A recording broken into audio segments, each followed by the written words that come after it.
Olá pessoal, segundo bloco da live Bíblia e Sexualidades, com a Letusa Leite, minha amiga, filósofa, teóloga, professora do IFBA, né, Campus Feira de Santana, e a gente está fazendo aqui esse segundo bloco para dar continuidade nesse tema maravilhoso e necessário para esses tempos em que nós vivemos. Então vou convidar já aqui a Letusa e vamos ver aí se pronto. Ô, Glória. Glorifica de pé, igreja. Consegui notar. Zózimo tá aí também. Ele ama o meu amigo. Beijo. Você e a Lê, que eu amo os dois. Renata também, minha amiga querida aí, que eu amo demais. Beijo pra você. Pronto. Então, Zósimo, acho que já está trazendo uma questão aqui. É, deixa eu ver aqui. Queria que a Letusa comentasse o diálogo de Jesus com a samaritana, a relação de sede e desejo no diálogo. Ale, então a gente faz o seguinte, né? Deixa eu ver se aparece outra questão aqui. A gente pega então as contribuições da galera, né? Acho que é importante contemplar quem está aí. E depois a gente segue o barco aqui com o que a gente pensou, tá bom? Pode Pode ser? ser. Ou você quer que eu primeiro puxe uma questão que a gente já tinha pensado, enquanto você elabora aí também ao mesmo tempo Pode ser a questão? também. Pode ser também. Pode ser também. Eu quero que Zózimo coloque melhor aí a questão dele, que ele quer que eu discuta, porque esse povo é assim, ó. Eu já conheço o Zózimo, ele fica fazendo as questões lá. Eu já conheço. Eles pensam, ele elabora as coisas lá, da relação dele entre desejo, tá entendendo? A mulher samaritana, ele joga pra mim. Joga pra mim. Mas assim, ó, Sabrina, minha aluna, também entrou aqui. Mas eu quero que ele coloque aí o que, que ele quer ver, né, nessa relação aí, para eu poder caminhar com ele um pouquinho mais, né? Que eu acho que é uma possibilidade. Pronto, Mas tem outras coisas que a gente pode ir discutindo aqui pronto. enquanto. A galera que está entrando aí, se quiser colocar também uma outra questão, fiquem à vontade, tá bom? Enquanto a Letusa vai discorrer sobre um outro tópico, e Zósimo refaz também aí a questão. Refaz não, né? Detalha melhor a questão que ele É, colocou, que eu acho que é o desenvolve, que. amigo, desenvolve. Aham. Então vamos lá. Acerca da mulher, não é? Que coisas que podemos trazer para o debate especificamente sobre mulher e sexualidade a partir da Bíblia, não é? E aí, acho Pronto. que está ligado já também com a samaritana de alguma forma, né? Vai passar por aí também. É, também, também. Mas eu quero começar pensando assim, né?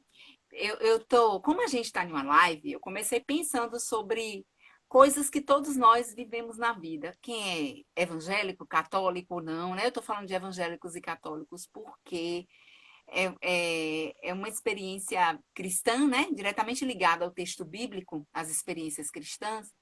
Mas a gente sabe também que, olha, Nete, a Alessia, a Linda, eu fico aqui falando e ouvindo o povo, sabe? Rubens entrou um monte de colega meu do IFBA, gente, ó, um beijo para vocês, porque eu sei que nem é da área de teologia de Bíblia, mas gosta, né, dessas coisas, porque Bíblia é isso, como eu ia dizendo. É um texto que está na nossa cultura. E como a nossa cultura, ela tem uma moral pautada muito no cristianismo, né? Mesmo que a gente não seja um país oficialmente cristão, parecemos às vezes que somos, hoje mais do que nunca, né? A galera faz culto de oração lá na Câmara dos Deputados e Senado, né? Enfim, que é um problema seríssimo. Mas, enfim, apesar de não sermos um país oficialmente cristão, né? Nós somos ocidentais e, como ocidentais, temos uma moral muito religiosa cristã. Então, essa moral religiosa cristã pautou as nossas vidas, né? É muito difícil pensar em quem de nós, na experiência brasileira, vamos falar da gente aqui, né? Parece que não tem ninguém de fora na live, né? Parece que é todo mundo brasileiro. Uma experiência brasileira não teve a sua vida em algum momento norteada por preceitos religiosos, principalmente no campo da sexualidade, né? Aquilo que dizemos que é certo ou errado, que é bom, que é ruim, está muito pautado em princípios daquilo que as pessoas construíram como Deus, né? O que Deus acha certo, o que Deus. E quando a gente vai para a educação, por exemplo, das mulheres, a pergunta agora é sobre as mulheres. a educação das mulheres, da sexualidade das mulheres, foi muito pautada em uma educação bíblico-cristã. E aí, bíblico em que sentido? Bíblico no sentido normativo, daquele que a gente falou lá no início da live, de que as pessoas utilizam uma determinada norma, né, para poder controlar os corpos, nesse caso, os corpos das mulheres. Então, nós somos educadas, por exemplo, para a virgindade. Né? Todas nós somos educadas para a virgindade. Nós somos educadas para controlar os nossos corpos. As nossas vestes já eram controle dos nossos corpos. Eu lembro, eu tive uma adolescência de igreja, né? Então tinha uma discussão na igreja de quais vestes deviam ser apropriadas. Gente, eu morei em Morro do Chapéu, tinha que se usar saia, né? Não sei se vocês conhecem esse período em Morro do Chapéu, é muito frio, muito frio. Tinha que usar saia dentro da igreja. Então a gente ia de calça, chegava na porta da igreja, botava uma saia para entrar. E a gente sabe que a saia tem todo, apesar da saia ter uma sensualidade e tal, a gente também gosta de saia, mas não é aquela sainha curtinha, rodadinha, era uma saia que cobria e que permitisse que você sentasse de um determinado jeito, porque o jeito também das mulheres sentarem, né? E tudo isso era pautado muito em como que a mulher devia se comportar. E esse dever, que era em última instância uma relação moral com o corpo, né, é pautado, foi muito usado a partir do texto bíblico, foi muito legitimado no texto bíblico, né? A ideia de santidade foi muito legitimada no texto bíblico. Inclusive, eu faço uma discussão que eu não vou fazer aqui, mas que a gente pode fazer uma live fazendo, não precisa ser com o Adriano. Quem me convidar aí, eu vou, sabe? Sobre o emputecimento do sagrado. Pode me chamar que eu vou, que eu sou facinha, facinha. Então, assim, é sobre o emputecimento do sagrado, que eu acho muito importante a gente discutir, sabe? Porque a ideia de santidade, em contraste com a ideia da puta, né? E aí nós somos criadas para ser santas e não para ser puta, né? E ser santa significa estar dentro de um estereótipo que é bem controlado e que serve muito bem à igreja, à sociedade, às instituições da família, enquanto que ser puta é uma experiência muito mais libertadora. As teólogas feministas trabalham com o imaginário de Eva e Maria, né? Eva como a puta, aquela que decide desobedecer, aquela que decide criar o seu caminho, criar a sua trajetória, e Maria, a santa resignada. Eu quero dizer que Maria não é tão resignada assim, tá? Maria no texto bíblico também é fantástica, eu gosto demais de Maria. Mas são estereótipos que nós criamos, né? Adriano, que é da religiosidade católica, sabe como em torno de Maria, a questão da virgindade em torno de Maria, né? Toda E isso é para dizer que ela é santa, porque santa está ligada a ser virgem, santa está ligada a ser resignada, santa está ligada a ser obediente, e isso tudo foi construído muito em nome de uma religião de Deus, né? E se usou muito a Bíblia para isso. Então, se usou a Bíblia para controlar o corpo da mulher, se usou a Bíblia para silenciar o corpo da mulher, enquanto tem coisas na Bíblia, gente. E aí eu quero citar uma só, porque senão eu vou passar uma hora, porque cada questão de Adriano também é uma live, é porque ele também é muito bom. Aí faz essas questões todas, né? E cada questão a gente poderia ficar uma live toda nela aqui. E aí, para não dizer que eu não estou trabalhando o texto com vocês, porque eu fico falando a passando, eu vou falar de uma mulher da Bíblia, que é Tamar, que é uma mulher que eu gosto demais. E assim, eu sou fã incondicional de Tamar. Jesus me perguntou aqui pela Samaritana, mas eu vou falar de Tamar agora. Se der, depois eu falo da Samaritana, amigo, tá? Mas observe, Tamar, ela tá lá em Gênesis 38, se eu não me engano. Se não for 38, é 32. Mas só é você, mas eu acho que é 38. Confere para mim, Adriana, enquanto eu tô falando, só para não dar uma referência errada da Bíblia. Qual Porque livro que você falou? o texto de Tamar, Gênesis 38, eu acho, que é. Confere para mim aí que eu estou vendo sua biblioteca. Não é possível que um reverendo anglicano tenha uma Bíblia numa biblioteca desse tamanho. Então, assim, olha, já está lá na mão do menino. Então, observe. Tamar é uma experiência fantástica, gente. Uma vez eu escrevi um textozinho, tá na internet, eu acho que vocês buscam aí, que é a discussão de Tamar e a marcha das vadias. Porque Tamar era a marcha das vadias lá atrás, né? Tamar, ela tem uma relação Licença, lá em lei. Capítulo 38 inteiro de Gênesis. Pronto, então eu disse certinho. É Gênesis 38. Obrigada, Adriana. Então, Nada. Tamar é a mulher que ela estava casada, né, em uma relação de casamento. O marido morre e ela ainda não tinha filhos. E aí, naquele tempo, ter filhos era muito importante para garantir os direitos das mulheres, né? Porque as mulheres elas não tinham direito ao patrimônio, inclusive, né? Então, ter o filho era muito importante. Quando isso acontecia, a lei da terra, para garantir que a mulher também não ficasse desassistida, né? Ela continuava ali e ela ia ter um filho que oficialmente seria do falecido, com o irmão do falecido, tá? Então, esse filho suscitaria a descendência do falecido, ela teria uma relação com o cunhado, teria um filho, e esse filho seria de fato do cunhado, mas oficialmente do falecido, porque suscitaria a descendência do falecido e ganharia ela uma série de direitos por causa desse filho. Ela se casou com ele não queria ter um filho com ela. Aí o texto diz que eles transavam e ele jogava o sêmen na terra. E aí Javé se retou com esse negócio, tá lá no texto. Javé se irou, né? E aí Javé matou o segundo filho. Já são dois que morreu com ela. Imagine aí a situação dela, né? A fama dessa mulher. O outro era muito pequeno. Aí Judá, que é o pai desses meninos tudo, disse a ela: vá para casa, vá para sua casa, volte para sua casa. E quando o menino aqui crescer, que tiver condições de casar, aí você vem e a gente lhe dá em casamento. Ela voltou. Essa é uma situação extremamente desconfortável. Gente, até hoje, casar e voltar para casa dos pais não é a melhor coisa. Casar, se separar, ou enfim, voltar para casa dos pais, a gente sabe, para as mulheres, para qualquer uma, mas pensando aqui nas mulheres, não é a melhor coisa. Ela volta, né?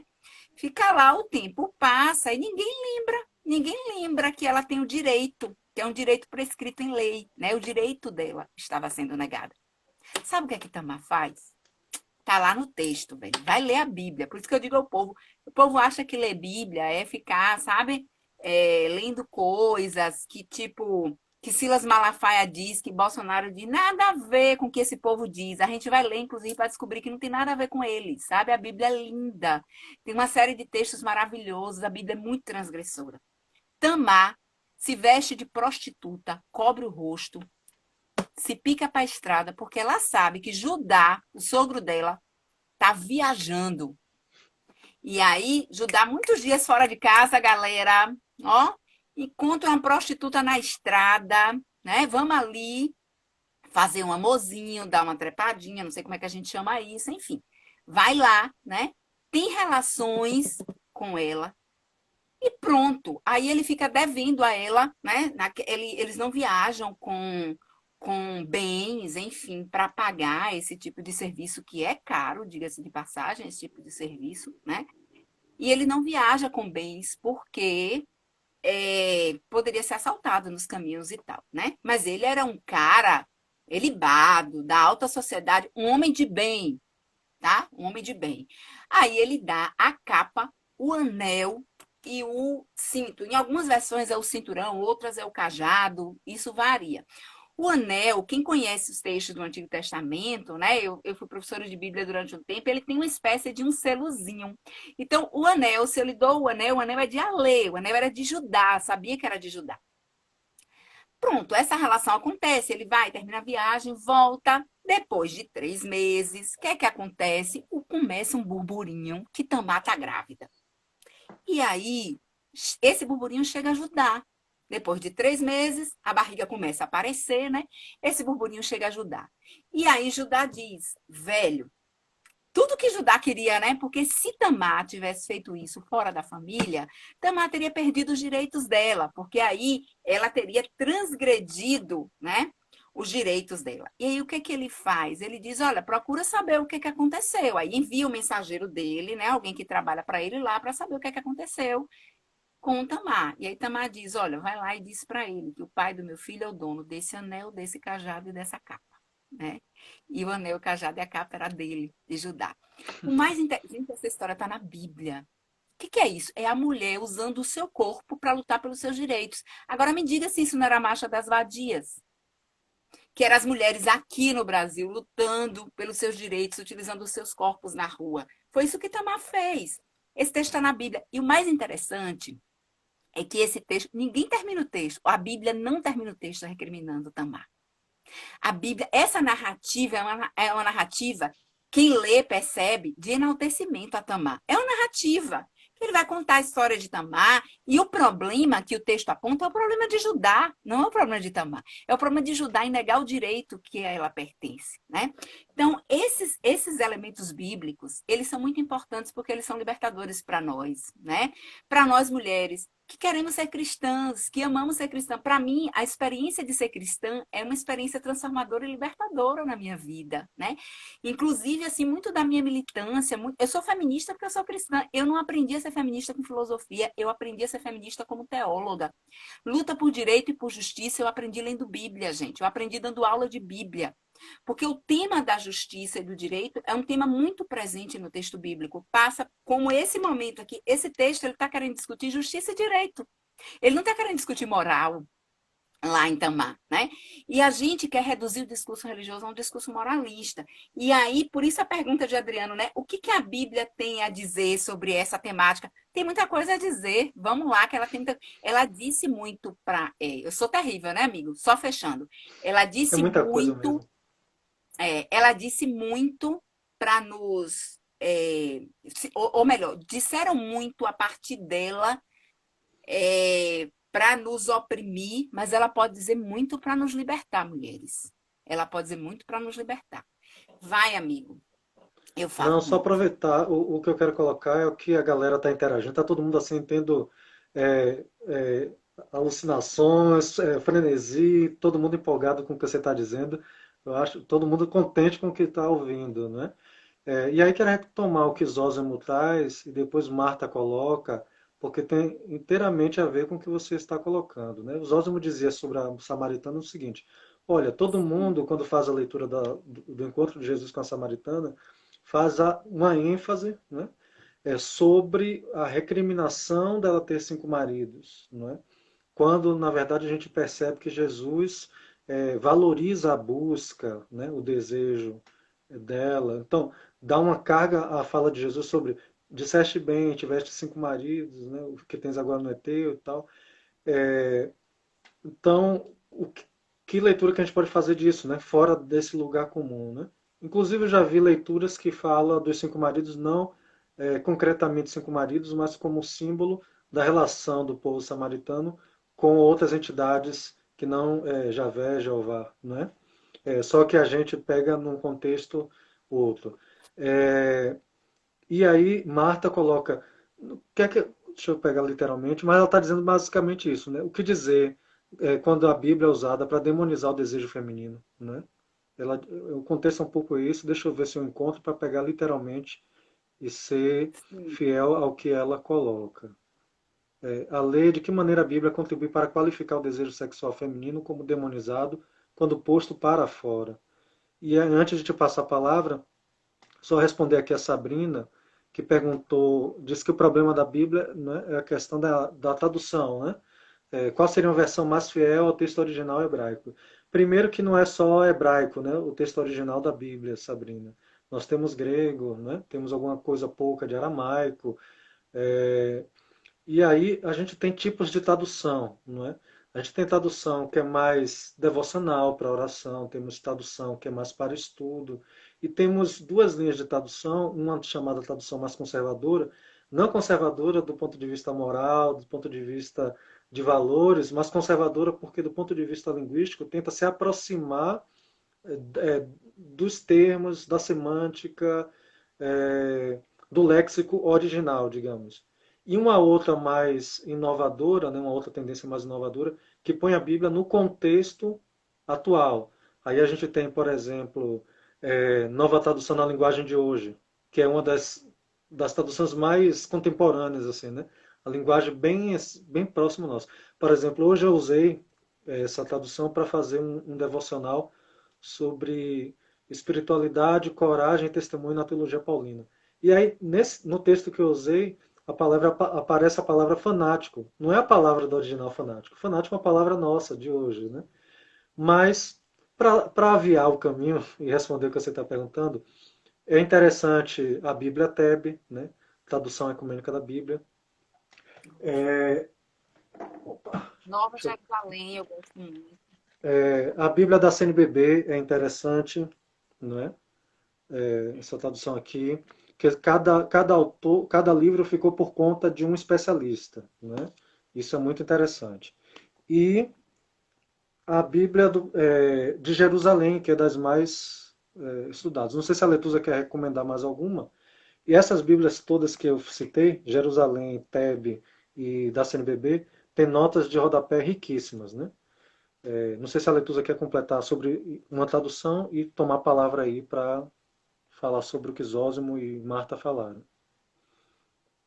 Eu queria falar sobre tudo. A pergunta de Sabrina abre. Sabrina, meu amor, um beijo. Sabrina deve ser, que foi minha aluna também no IFBA, gente. Que delícia ver esse povo aqui.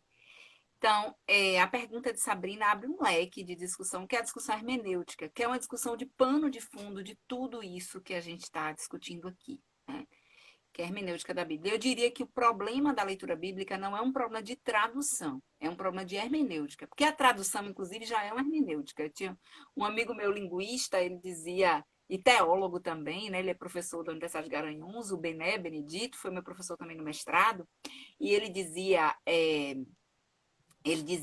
toda tradução é uma traição, né? Porque a tradução ela não tem como reportar o que aquela coisa assim, do que fulano quis dizer. A gente não sabe o que fulano quis dizer, só se fulano disser, porque eu conversando aqui com vocês, eu estou dizendo uma coisa e pode ser que vocês entendam outra. Imagine uma coisa que foi traditada a partir de uma cultura distinta, de contexto histórico diferente, de gêneros literários distintos, né? Estudar a Bíblia é estudar uma riqueza de coisas. A Bíblia é um texto teológico, mas ela também é uma literatura, tem vários gêneros literários presentes nela.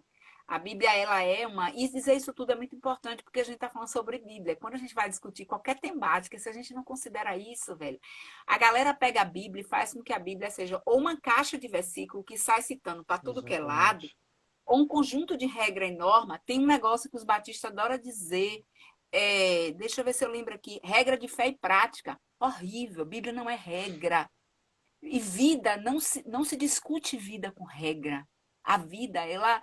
Ó, peraí as regras da gente. Ó, as regras da gente agora com Covid.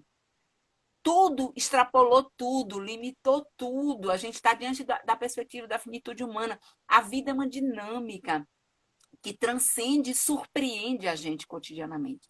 A gente mesmo se surpreende nesse contexto, né? E a Bíblia, ela é um texto recolhido da vida. Então, eu lembro que a minha mãe lia a Bíblia, ela dizia assim: "Mas minha filha, a Bíblia aqui diz uma coisa, lá na frente diz outra que contradiz o que diz aqui". Eu digo: "A vida é assim, é desse jeito. A gente diz uma coisa que serve em um contexto, lá na frente não, isso não é bom dizer aqui, diz para outra, né?". Eu estava dizendo esses dias para umas amigas minhas e meus alunos do IFBA, sabe, que eu faço uma discussão sobre ciência como filósofa no IFBA, que eu meto o pau na ciência, né? Mas nessa hora eu estou dizendo para todo mundo: ouça a ciência, preciso ouvir a ciência. Isso não nega o que eu disse antes, percebe? Mas esse contexto, a gente está precisando dizer isso e afirmar isso. A Bíblia, ela é uma biblioteca de livros, tem muito tempo de história, de povo de Deus recolhido ali dentro. É a história recolhida teologicamente, ou seja, a história lida a partir do movimento de Deus com a caminhada do povo, né?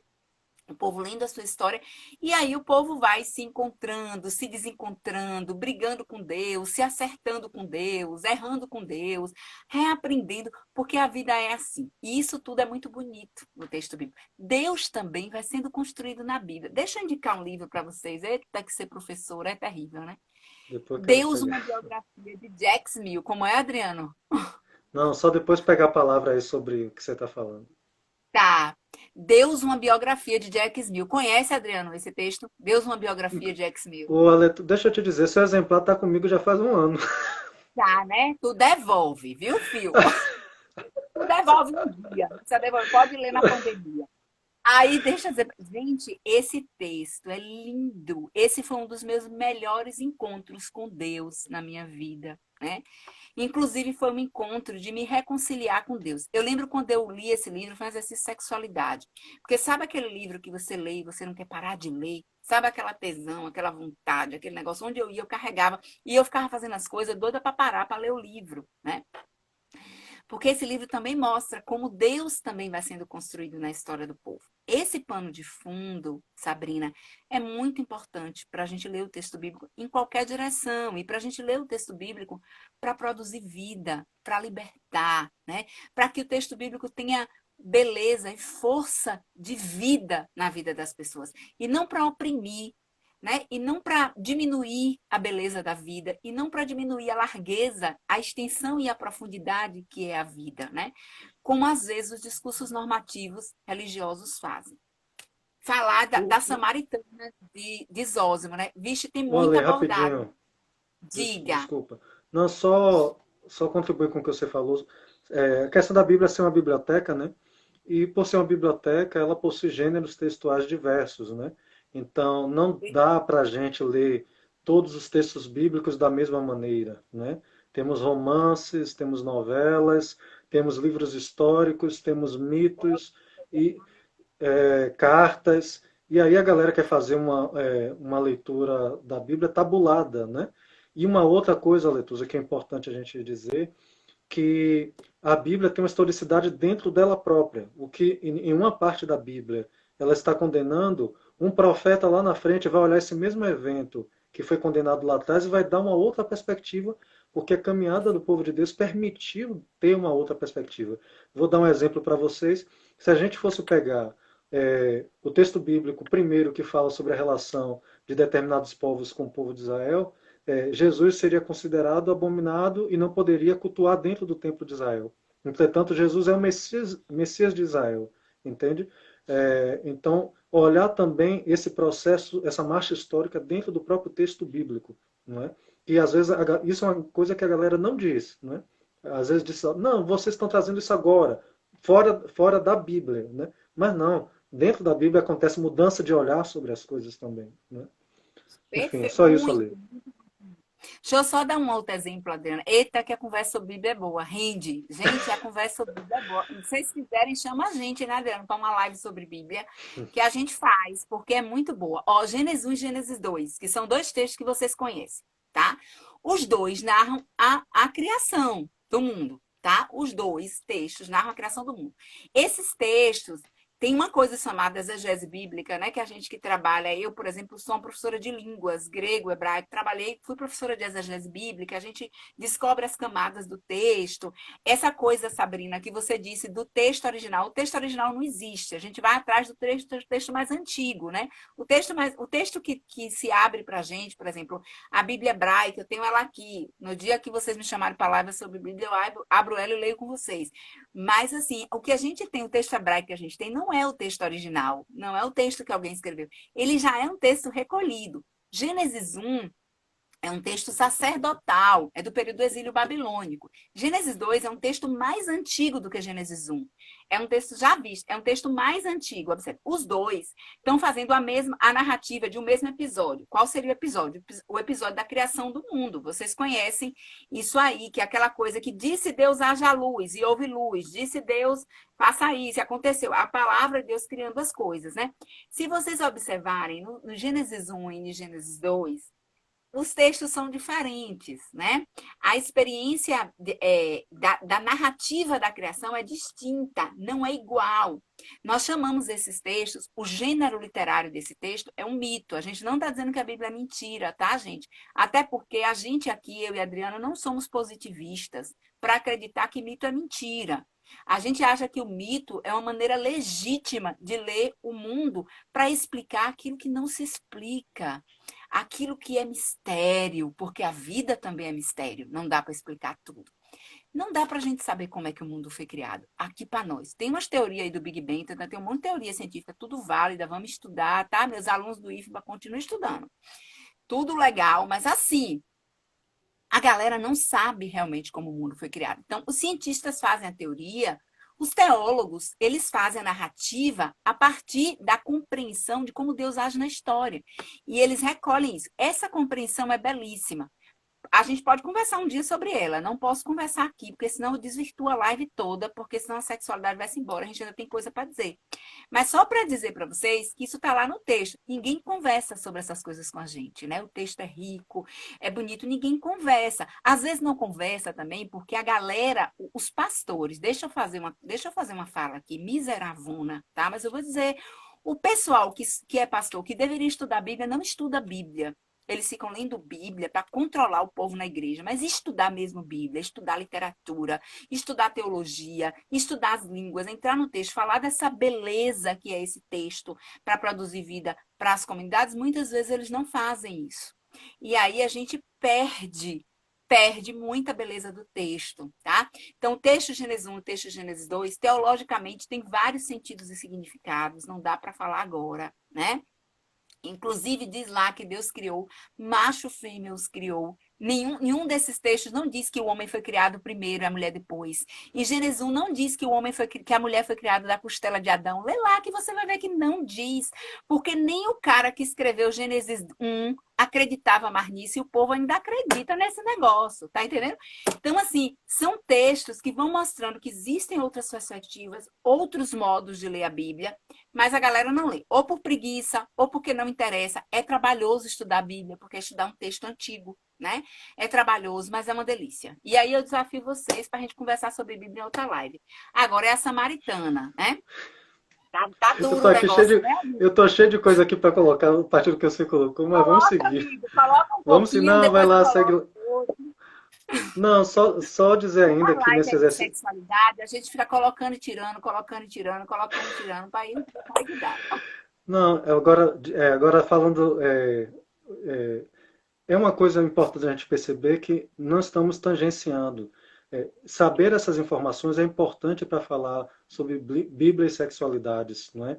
Porque isso diz dos instrumentos, das estratégias de leitura para que a gente possa entender aquilo que vai se dizer sobre teologia queer, Bíblia e feminismo, né? Uma série de coisas.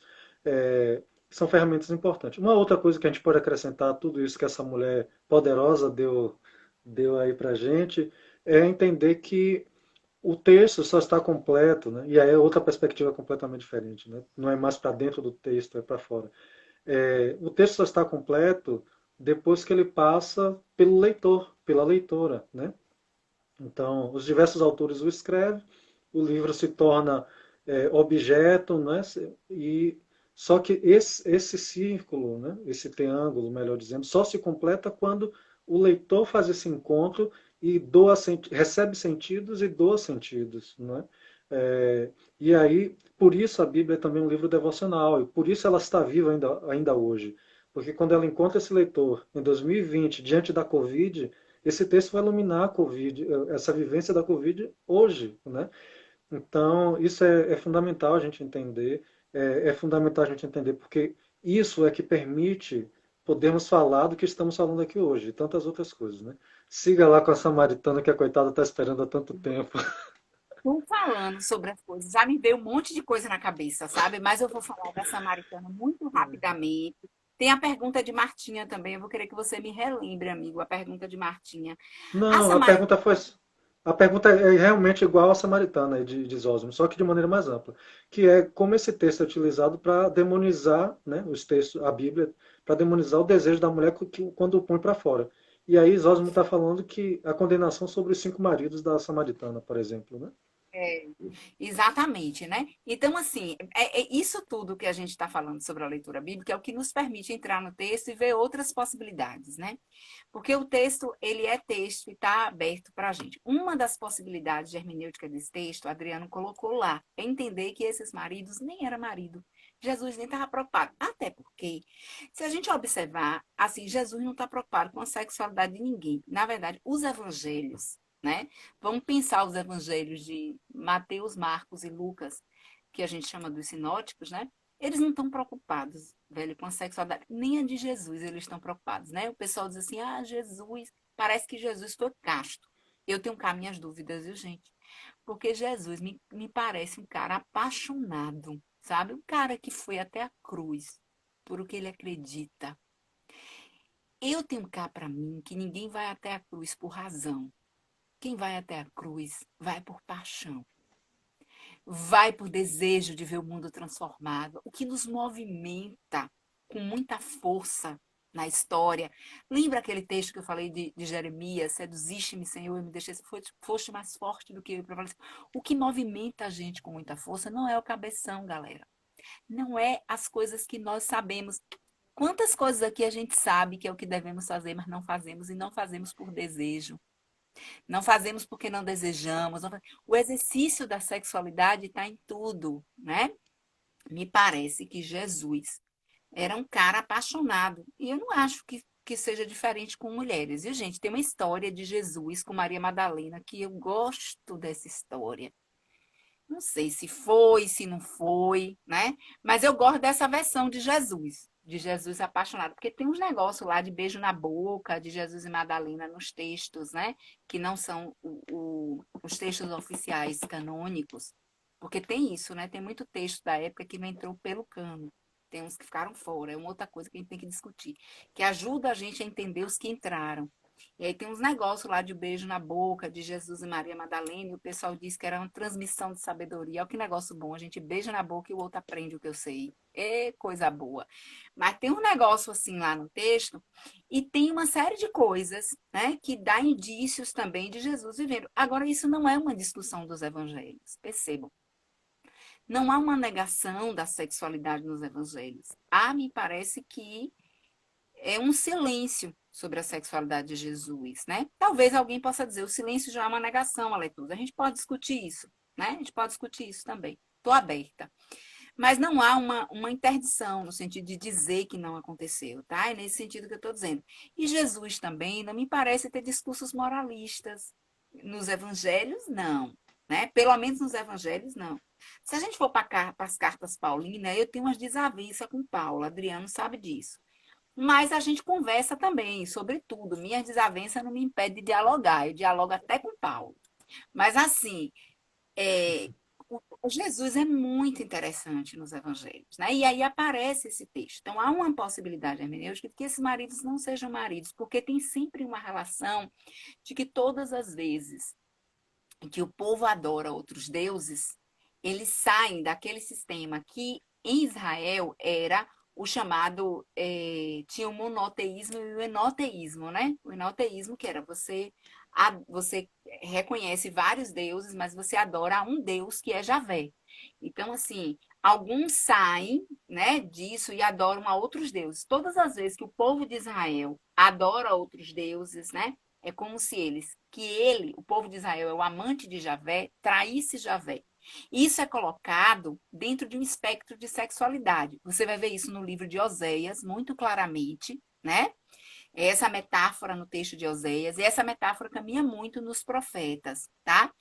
Há quem diga que essa é uma metáfora que pode estar ali na Cananeia também, para entender essa relação que Jesus fala dos seus maridos. Os seus maridos seriam seus amantes. Eu não sei qual é o termo grego. Eu não estou dando uma aula aqui agora, né? Mas assim, valeria a pena a Uxor. gente pegar o texto grego. Como é, Uxor. Adriano? Uxor, o texto para. Aliás, não, desculpa. Uxor é para esposa, desculpa. Eu não sei se lá é amante ou marido, mas aí teria que pesquisar também. Não vou dar conta disso agora. Eu sou uma professora de grego enferrujada também, gente. Eu tenho que olhar os instrumentais e tudo, porque eu não estou na ativa, né? Meus alunos sabem que agora eu fico dando aula de filosofia. Mas, assim, vale a pena olhar o termo grego para ver se é marido ou é amante, porque se for amante, ele ainda coloca ainda mais na linha dessa outra possibilidade, tá? E o que Zósimo disse, a grande questão que está ali é essa sede da samaritana, essa busca que tá presente ali, né? Mas eu quero dizer uma coisa, outra para vocês também, que é o que Adriano colocou aí no finzinho da fala dele, que é o encontro do texto comigo. Assim, gente, olha, eu não sei o que quem escreveu o evangelho quis dizer. Eu não sei. O pastor da sua igreja também não sabe. A diferença entre eu e o pastor é que ele diz que sabe, e eu tenho coragem de dizer para você que não sei. Eu não sei o que Paulo quis dizer quando ele escreveu o texto. Eu não sei o que Jeremias quis dizer. Eu, como professora de Bíblia, quando era professora de Bíblia, e até hoje, quando eu vou falar de um texto bíblico, eu sou responsável com o que eu digo. O que é isso? Eu estudo tudo que eu posso estudar língua, cultura, porque isso não é para descobrir a verdade do texto que eu faço isso, tá, gente? Porque o texto não tem uma caixa preta dentro, que uma hora eu vou acessar, como a caixa preta do avião, que a gente vai descobrir as verdades. Eu faço isso porque todas as ferramentas que eu acesso esse texto historicamente, etc e tal, ele me dá mais possibilidade de conversar sobre ele, de produzir vida, de enriquecer a leitura e, portanto, enriquecer a apropriação desse texto na vida das comunidades, de fé de quem quiser ler. Então, o texto, seja o texto da Samaritana, é respondendo um pouquinho a Martinha. O texto de Tamar está lá. Ninguém lembra de ler Tamar. Quando lê, não aparece essa leitura que eu fiz aqui, né? A gente nem enxerga isso. Por que não enxerga? Porque não interessa a essas pessoas ler dessa maneira. Mas a mim me interessa. A mim me interessa e é dessa maneira que eu vou ler a Bíblia. A mim me interessa Ale, pelos compromissos que tem. Diga, Adriana. só para dizer como essas coisas são, por exemplo, a leitura de Tamar, no caso das igrejas históricas, não entra no calendário litúrgico, né, das lições a serem dadas durante o ano inteiro na celebração, porque fica difícil de resolver com a doutrina, né, digamos assim. Nem vai entrar em escola dominical, né, escola bíblica.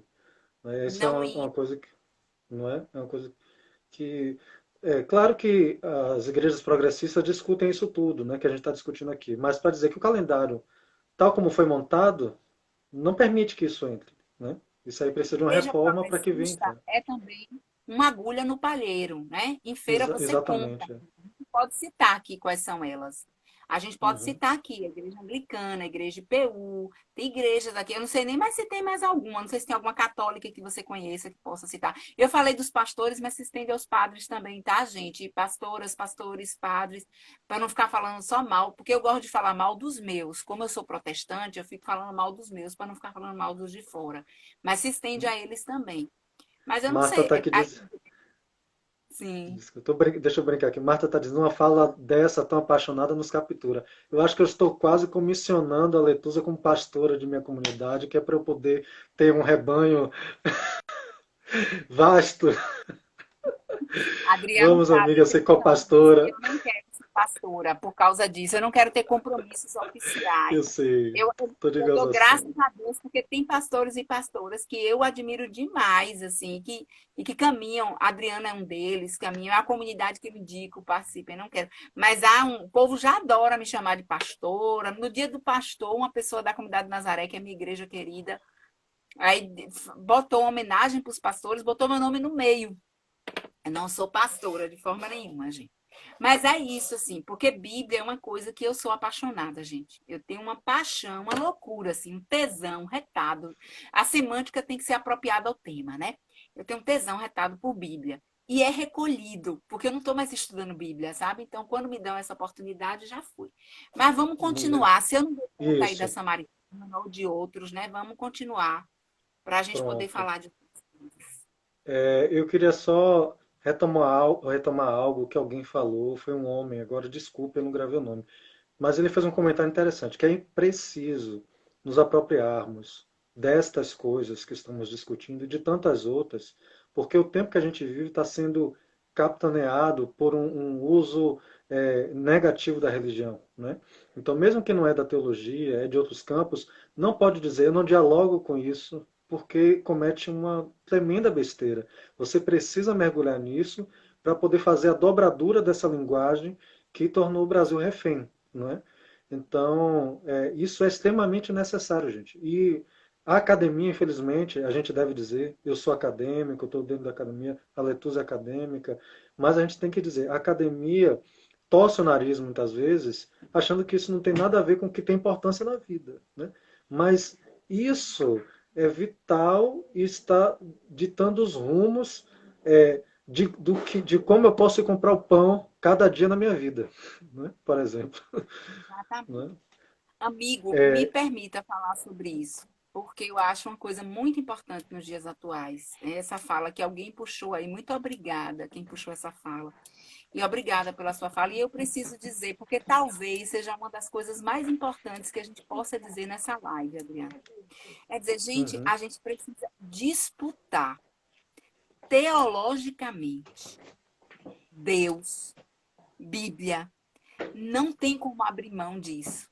Não tem como abrir mão disso. Se a gente abrir, o mundo não abre, as pessoas não abrem. Porque a experiência delas com Deus e com Bíblia é muito forte na vida delas. Só que às vezes nós deixamos essas pessoas recanteadas aos discursos oficiais da religião e da igreja, né? Não damos a ela. Eu lembro a minha experiência. Eu fiquei muito tempo na igreja, gente, repetindo discursos oficiais, até que eu me encontrei com outra possibilidade. Mas eu, durante muito tempo, não sabia que existia outra possibilidade de ler Bíblia, outra possibilidade de entender Jesus, de ser cristã e poder não ser preconceituosa, de ser cristã e poder ser outras coisas na vida, viver uma sexualidade alternativa, né? Viver uma condição de mulher mais plena. Isso foi um processo libertador na minha vida. Isso precisa acontecer, porque a academia abre mão, é como o Adriano disse, a academia é muito preconceituosa. Eu lembro quando eu cheguei no IFBA, né? Os meninos têm um simpósio de gênero, eu coordenei o simpósio de gênero vários anos no IFBA, meus alunos que estão aqui, os professores que estão aqui sabem disso, né? Mas quando eu cheguei, eu ainda não coordenava, na época a coordenadora me disse, que é minha amiga pessoal hoje, Marcela, um beijo para ela. E aí ela disse para mim, a ler aqui as pessoas abrem a Bíblia no simpósio de gênero.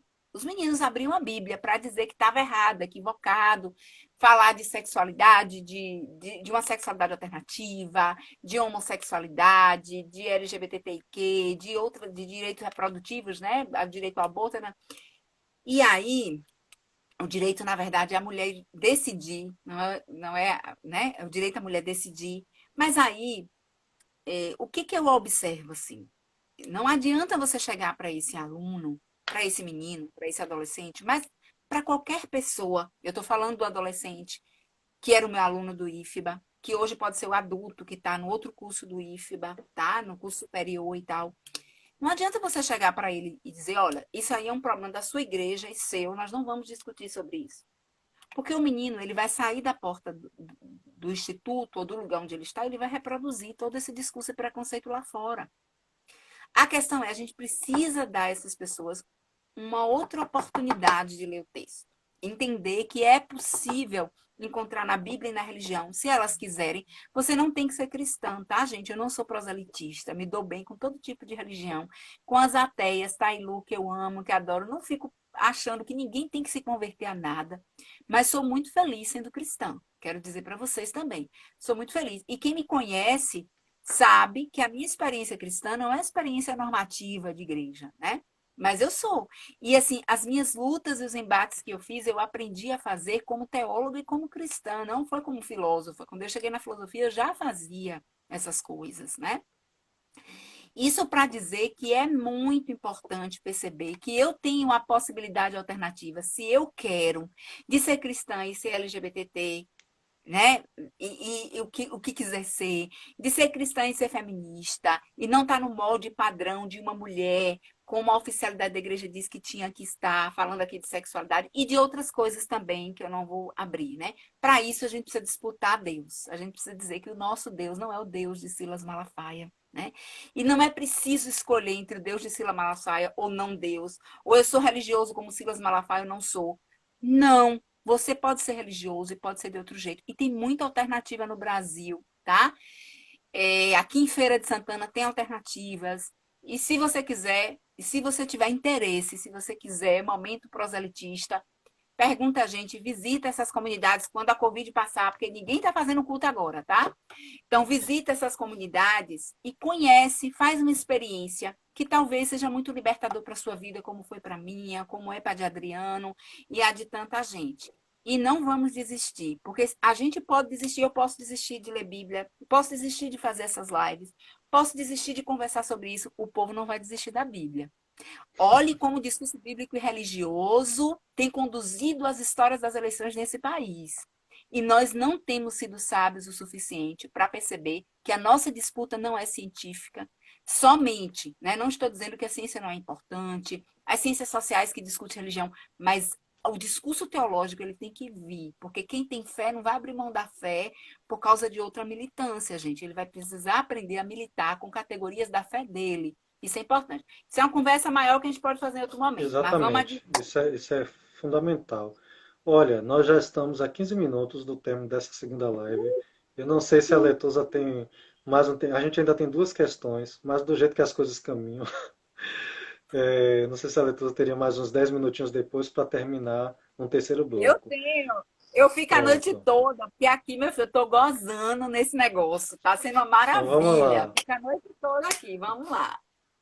Então, veja bem, nós iniciamos falando sobre Bíblia e sexualidade, o que é que poderia ser dito disso, para além do tabu, você colocou. Nós falamos depois sobre autores e autoras que fazem esse percurso da abordagem que a gente deseja. Encerramos o primeiro bloco. Nesse segundo bloco, falamos sobre a questão acerca da mulher, né, sexualidade a partir da Bíblia. E para falar sobre isso, nós fizemos, a gente fizemos é ótimo, nós fizemos uma incursão, uma incursão sobre métodos de leitura e sobre o que é a Bíblia em si, para poder dizer, né, num panorama mais amplo, dessa relação entre mulher, sexualidade e Bíblia. Mas e sobre LGBTQIA, mais especificamente? Qual a reflexão podemos fazer dentro dessa tradição de estudos de sexualidade na Bíblia? Não é? Muito do que já foi dito é válido já para esse contexto agora específico dos LGBTQs, né? Mas que aceno específico, né? A gente ainda pode incrementar. Inclusive a gente tem alguns aqui que são da comunidade anglicana, né? Da comunidade LGBT da nossa igreja que estão aqui. Um abraço para vocês.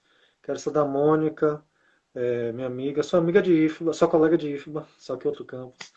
Sim, Obrigado, sim. Kinha, por estar aí. Viu? Mônica, um Vamos lá. prazer. Vamos nos conhecer. Gente, ó, um beijo para todo mundo da Anglicana, viu? Que eu adoro, que é uma comunidade que volta e meia eu apareço por lá e que para mim sempre é maravilhoso estar com vocês e sou recebida com muito carinho lá sempre.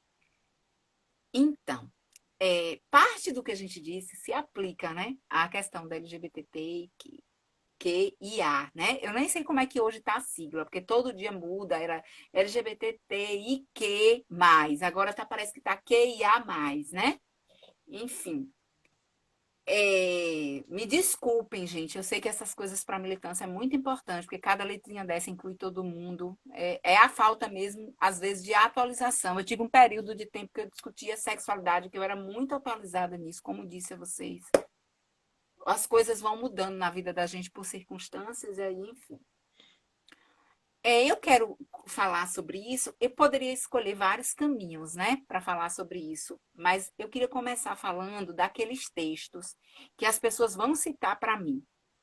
Quem não está na live, quem está em casa e não quer falar nada, vai dizer: mas e o texto de Sodoma e Gomorra? Já pediram para E, você falar aí. e o texto de Romanos que não, o homem não deve se deitar com o homem?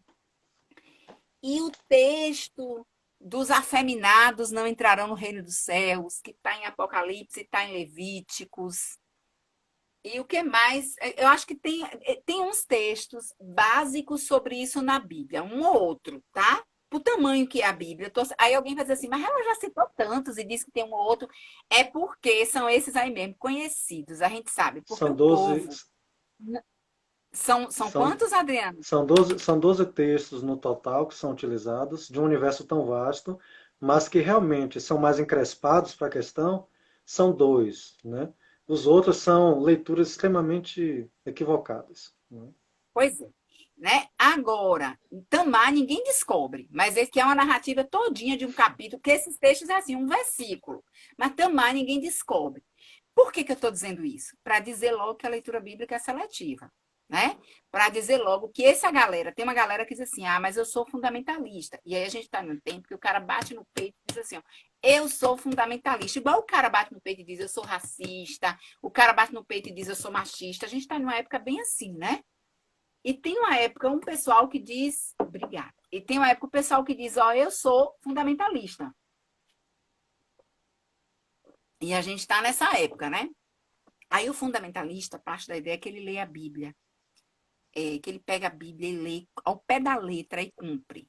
Mentira. Por que não lê Tamar? Por que não lê Tamar e não cumpre? Por que não lê muitos outros textos? Porque quando o texto diz, ó, te chamou para caminhar uma milha, vai e caminha o dobro, né? Dê um tapa na cara, dá outra face. Vende tudo que tem e dá aos pobres.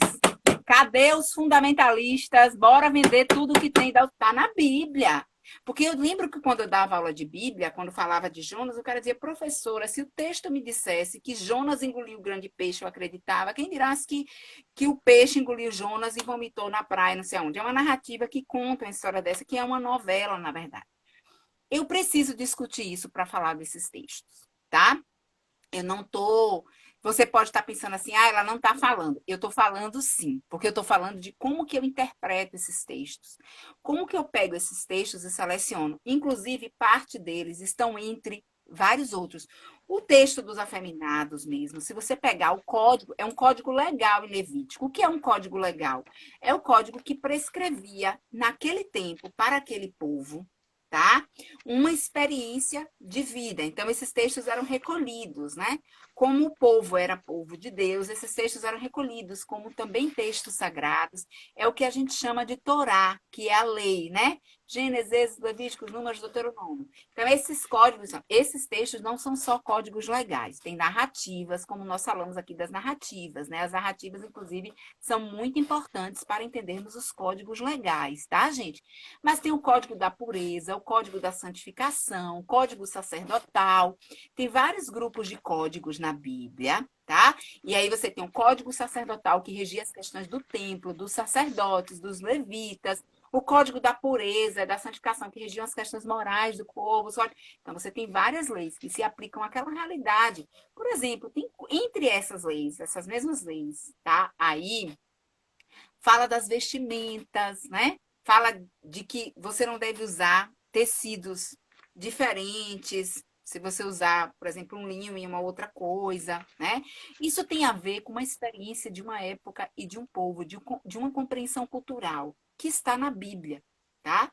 As compreensões culturais em todos os lugares são equivocadas. Eu quero dizer, peraí, deixa eu fazer melhor a minha frase, né? Podemos ter compreensões culturais equivocadas em todos os tempos e espaços, tá bom, gente? É fazer melhor, para não achar que toda compreensão cultural é equivocada. Não é isso que eu quero dizer. Podemos ter compreensões violentas em todos os espaços. Se você pegar o texto bíblico, tem textos que a gente não compreende, né? Por exemplo, tem momentos do texto que diz assim, que Javé mandou passar o fio da espada mulheres e criancinhas. E você diz assim, velho, que Deus é esse? Que manda passar o fio da espada mulheres e criancinhas, né? E aí a gente precisa entender como é que esse texto foi formado, a gente precisa entender o que é que está sendo entendido ali, a gente precisa entender uma série de coisas nesse texto, tá? Porque não é abrir o texto e dizer se aplica, né? Essas questões, o texto de Sodoma e Gomorra, a gente pode até trabalhar aqui em um momento muito específico, tá? Porque o texto, na verdade, não fala disso. Mas eu também não tenho tempo aqui para abrir esse texto e trabalhar com vocês, porque eu não optei fazer por isso aqui à noite. A gente pode fazer em algum momento, vocês podem me Deixa chamar para uma eu. live, se quiser, tá? Mas eu preciso dizer para vocês assim, esses são poucos textos. Em contraposição a esse, tem um texto que eu queria também que as pessoas que leem esses textos leem, que é o texto de Davi e Jonatas, tá? E o pessoal, tem muita gente que lê o texto de Davi e Jonatas e que diz assim, ali, naquele texto, é um caso de amor entre Davi e Jonatas. Que é um caso de amor, se é um caso de amor homossexual, no sentido como é que a gente diz, gente? De sexo mesmo. Eu não sei dizer, mas ali há, inclusive, alusão a ritos de casamento no texto de Davi e Jonatas, que é um texto também que a gente pode pegar e discutir aqui um momento, tá? E a galera não pega esse texto para ler. Porque, para mim, a questão não é o texto de Davi e Jonatas e não é esses textos. Por isso que também eu não vou ficar dizendo para vocês, o texto de Davi e Jonatas é um texto que legitima a sexualidade. Esses textos não legitimam. Não é essa a questão. é como que a gente lê o texto bíblico e a gente percebe como o texto bíblico, esse texto, é um texto que fala de justiça, é um texto que legitima o amor, a vida, a compreensão do outro, a existência do outro, e isso pauta a nossa hermenêutica bíblica, isso pauta a nossa compreensão bíblica. Porque se eu não tiver elementos que Vai saltam cair de a dentro. live. Desculpa, vai cair a live e vou puxar de novo, viu? Deixa eu, deixa eu Então eu encerrar espero aqui. que não diga mais nada, Fica né? aí, galera. Fica aí, galera, que a gente vai puxar de novo. Vamos lá.